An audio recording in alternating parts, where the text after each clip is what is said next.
Hello, everybody. Good to be with you again. Today we're going to talk about a topic that I've been working with clients on in private session.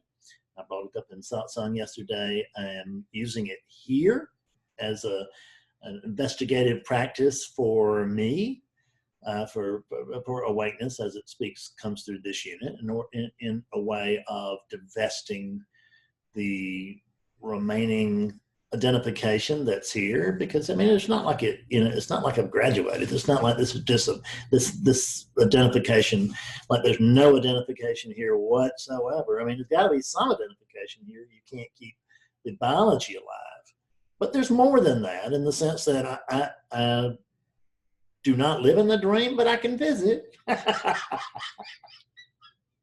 mean, something untoward happens, then I may slip out of, I may not be awake to that arising.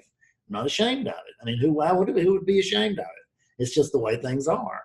This unit's exactly as awake at every moment as it's supposed to be, and so is yours. Now, the honesty that I'm driving at that point is that we have to be willing to notice that there's no personal character. That there actually is no Fred, that's a mythological and social construct. And all that sounds really deep. I just mean that it's just shit we make up. There we got plain speaking Fred. So, and it really is just stuff we make up, but we don't recognize that we're making up. It just because we're helped so much by the inherent conditioning, interior and exterior, that it just sort of rolls out on its own. It's not something we have to actively do. It's something that actively happens unless we're working for it not to happen. And it's hard to stay alert all the time, isn't it? I mean, it really is difficult. It is essentially impossible, okay? But I'm not going to say that no one ever got there. I'm just going to tell you that I haven't gotten there. How about that?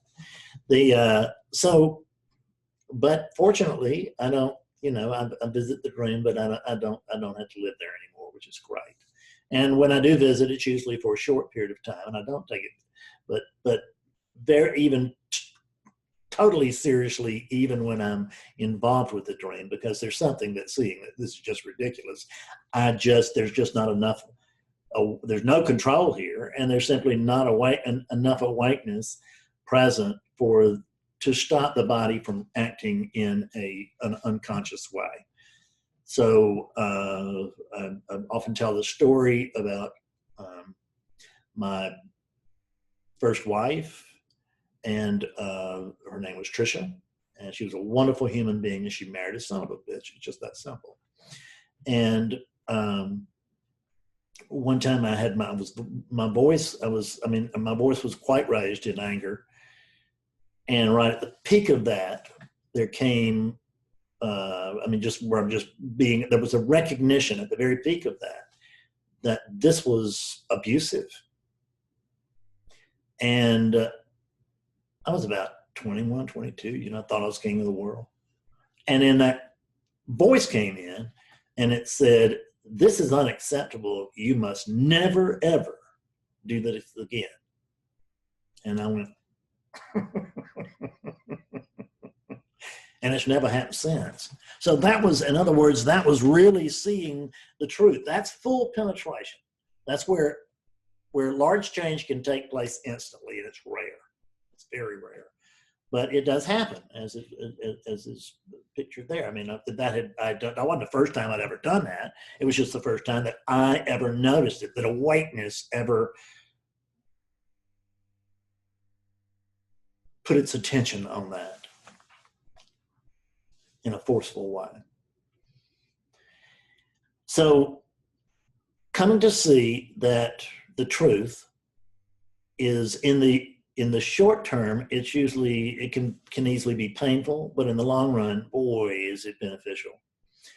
And the truth that I want to talk to you about today is coming to recognize that these characters, the personalities here, that are just really, it's a collection of patterns, but it appears to be something, but it's not.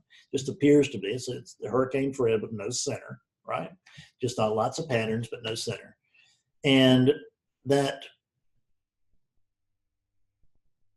It's coming to recognize that these things are inherently unsatisfiable. You can't make them happy. It doesn't make any difference what you do for them. They will not, you can't make them happy.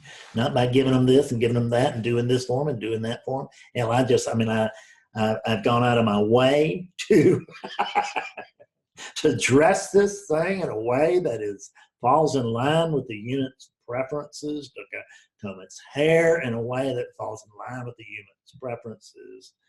I have new glasses on the way, which I believe will fall closer into the unit's preferences. And I'm living a great story here with Betsy and the dog, so that's certainly within preferences.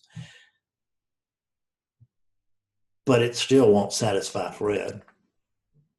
Because, see, the nature, Fred, the word Fred is a symbol for a certain level of resistance over here to the way things are. And you can test this on yourself right now. And that is just, I know that it seems impossible, so I want you to just pretend for a moment that you could drop the personality. What if you could just drop the personality that you think is seeing all of this and just let that go? Just sort of be the neutral seeing of this. Witness this. So I want you to tell me if in the absence of a character, if you can find a problem. In the absence of, for me, it would be in the absence of a Fred, can I find a problem? And the answer is absolutely not. So in the absence of a problem or a plus, can I find a Fred? No. And Fred's not about pluses. Fred's about complaints. I just throw that in there so that nobody says, well, what about this? God almighty. I mean, the email I get, you just can't believe it, right? I mean, people just grab a hold of one little thing here and they just, and then they just hold forth. And they really think I'm going to read the whole email. And that's just not true. I read short emails. And until I get to the point where I see it's not pointless for me to read them, and then I delete them. Right? It's just that simple. I send back. I've got a form thing now that I will usually send back, which tells you a little bit about the teaching and how you can partake of it.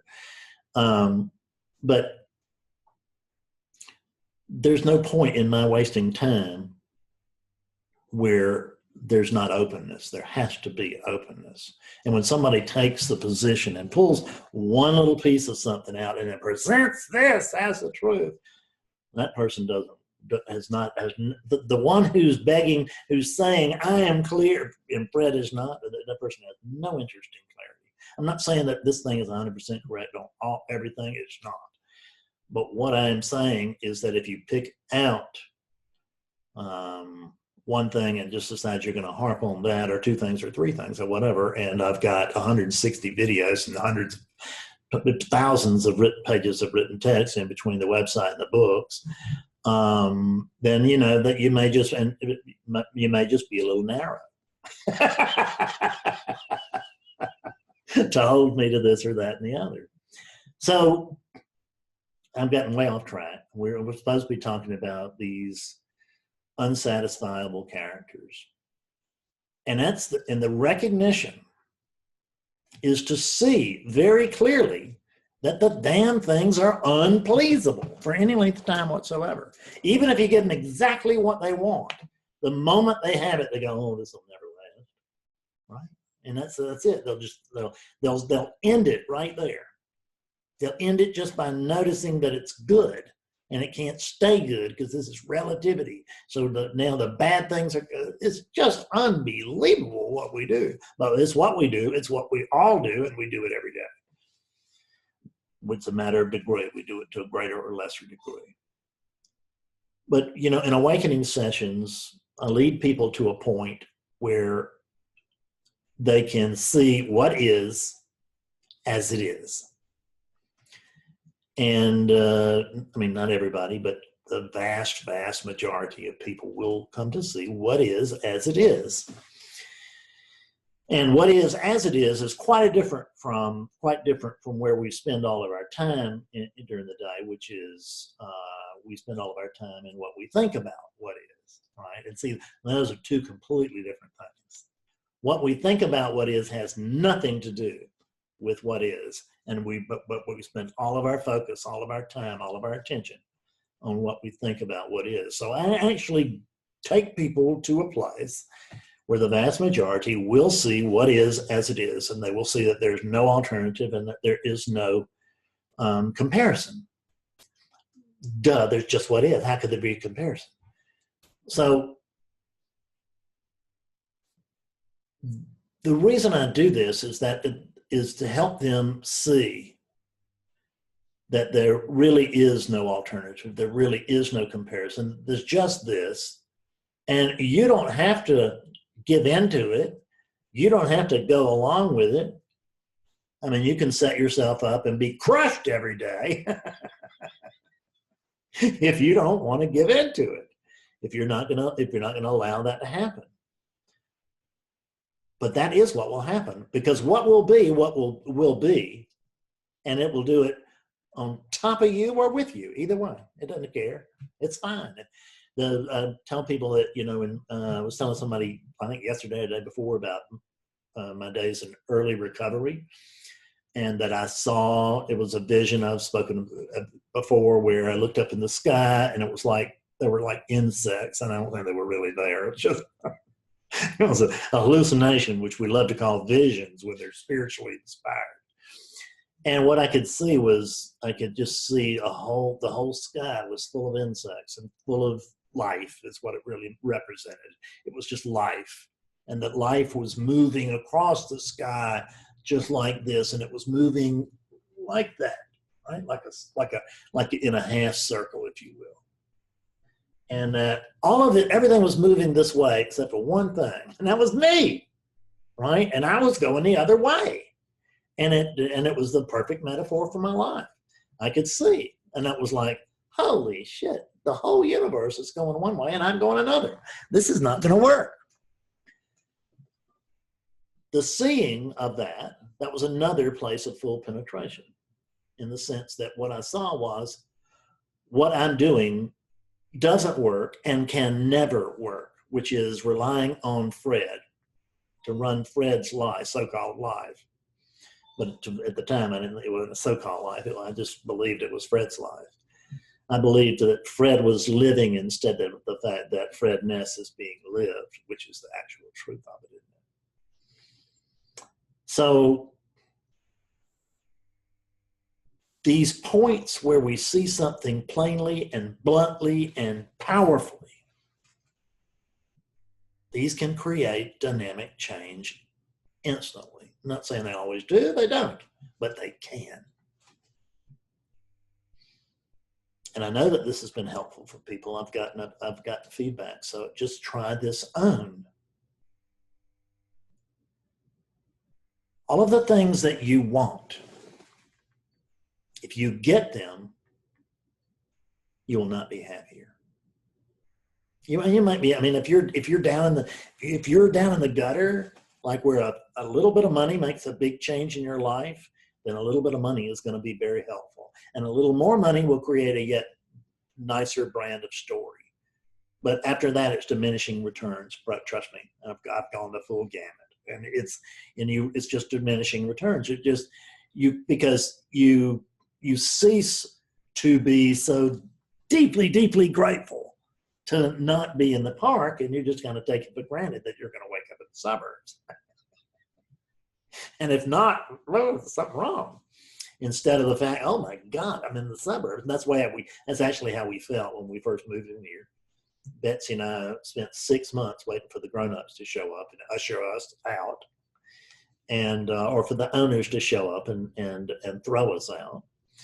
It was because it was just such a huge move for us when we moved.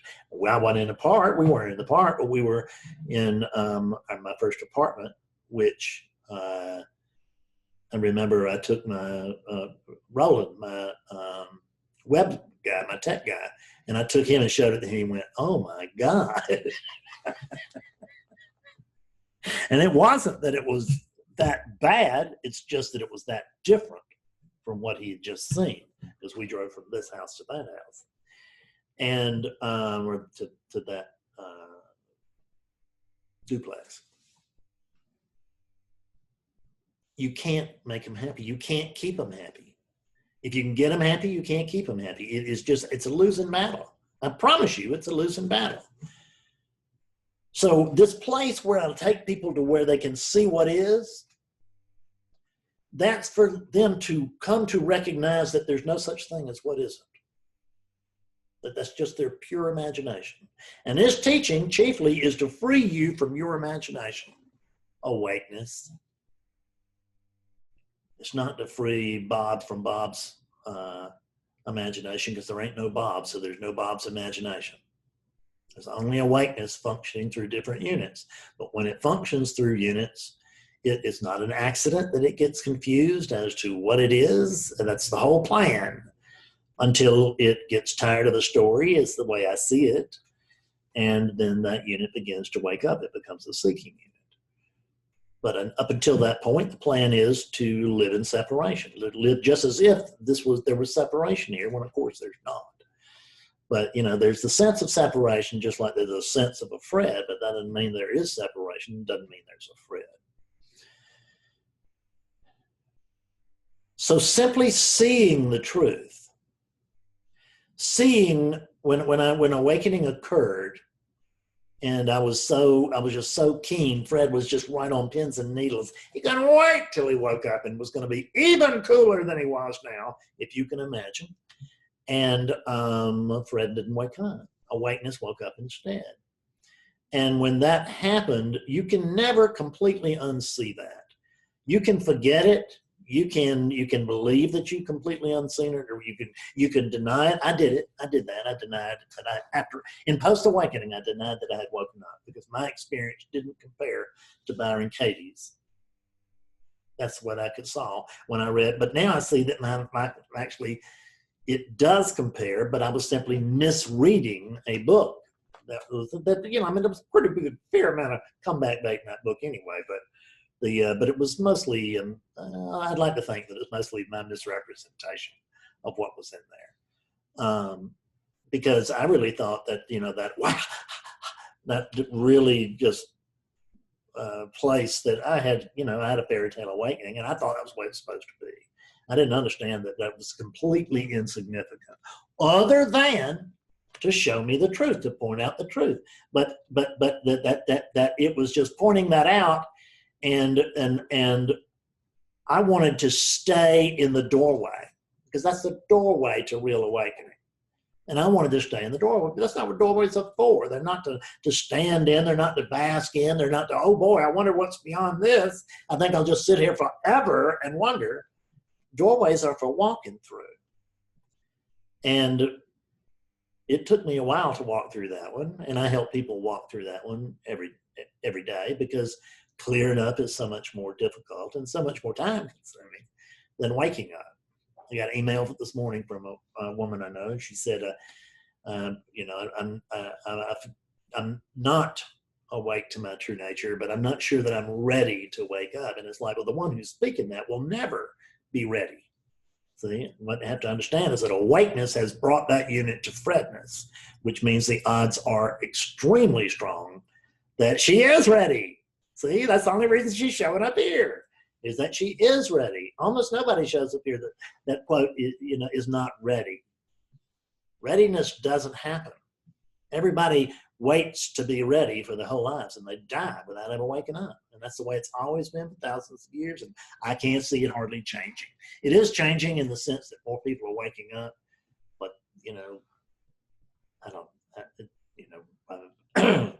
we're kind of a rush here.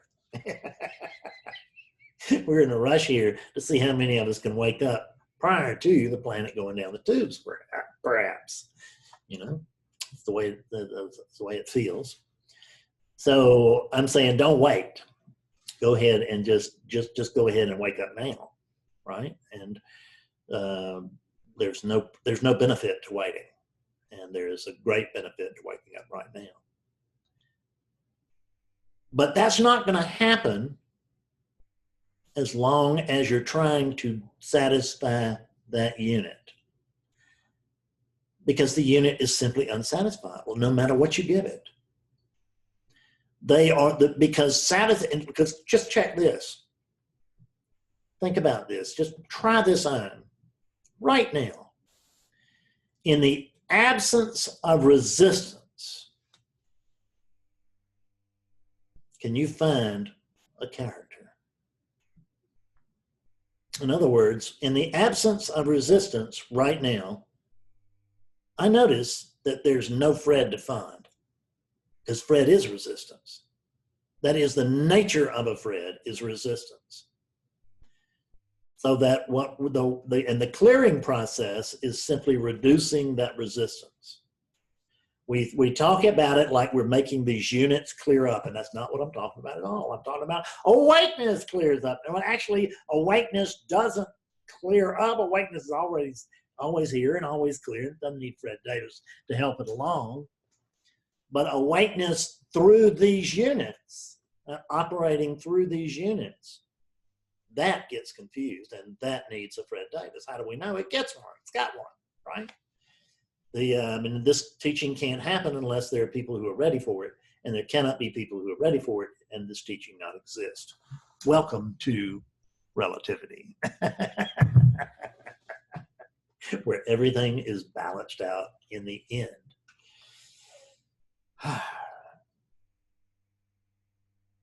But you can give up on these units.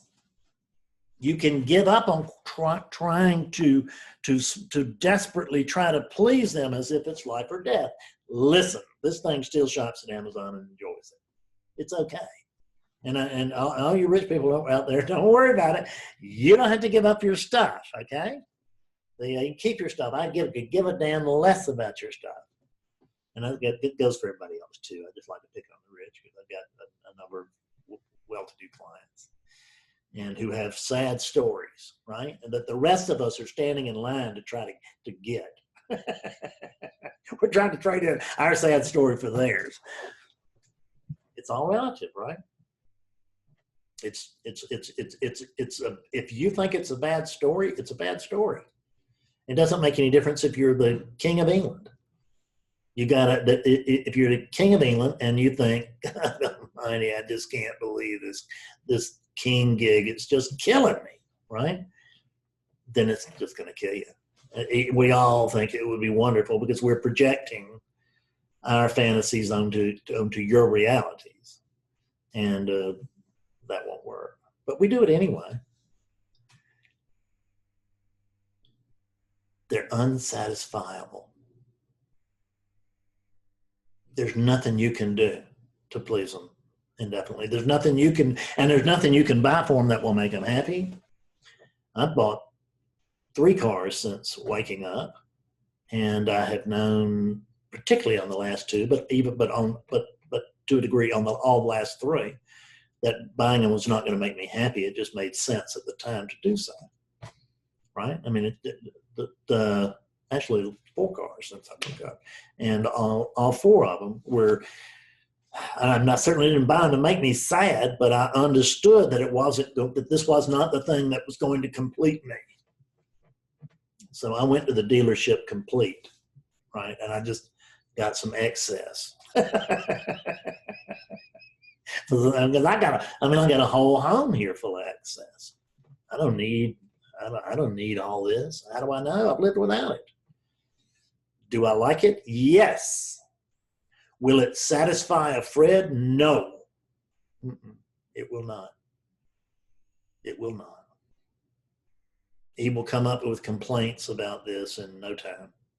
He'll come up with complaints about his perfect wife, his perfect time, his perfect dogs, his perfect situation, right? He really will. That's what Freds do. They are resistance itself. And we live in a culture of complaint because that complaining is what keeps the ego alive. And as long as you remain as a player in the culture of complaint, you ain't waking up. Or if you do, you can wake up, but you're not going to stay awake. There's no way. Because you can be You can be you can be complaining, or you can be free, but you can't be both at the same time. That's one. Neither one of them will accept its opposite. So that's really all I got to say. I mean, I've had a good time saying it. It doesn't seem like much of a talk, but maybe there's something in here that you'll find useful. I hope so. I always find these things useful, just because coming here and telling myself the truth is a big deal. Because if there's anything that we need to do in order to wake up, whether it's for the first time or the last time, let's just be honest, tell ourselves the truth, and be willing to be other than the way we are. And where's that willingness come from? Don't ask me, right? It's just, I gotta use language. Okay, everybody, I love you very much, and hope to see you soon. Come to satsang. If you're not coming to satsang, come to satsang. It changes people. You know, I've got some people who've recently come in and they're just tickled to death. They get a room full of teachers for the price of, for the price of me, and for the price of one. And I'm just sort of really the ringmaster in satsang more than I am the leader, you know. So at any rate, I hope to see all of you soon, and nice to be with you today. Bye-bye. Love you.